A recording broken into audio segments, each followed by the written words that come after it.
লালমনিরহাটে দুই ট্রেনের মুখোমুখি সংঘর্ষ, বন্ধ রেল চলাচল, দুর্ভোগে যাত্রীরা। এক ভয়াবহ রেল দুর্ঘটনায় কেঁপে উঠল লালমনিরহাট রেলওয়ে স্টেশন। মুখোমুখি সংঘর্ষ হয়েছে লালমনি এক্সপ্রেস ও বুড়িমারি কমিউটার ট্রেনের মধ্যে।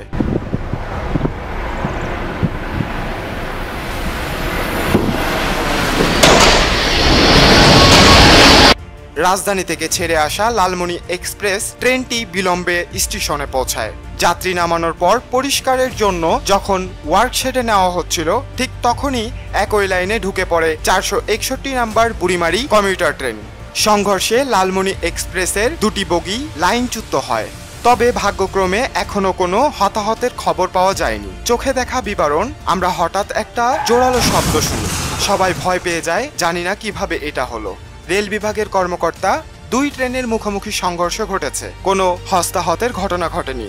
উদ্ধার কাজ চলছে এবং তদন্তের মাধ্যমে দায়িত্বদের শনাক্ত করা হবে। দুর্ঘটনার পর বুড়িমারি লালমনিরহাট রেল রুটে রেল চলাচল বন্ধ হয়েছে।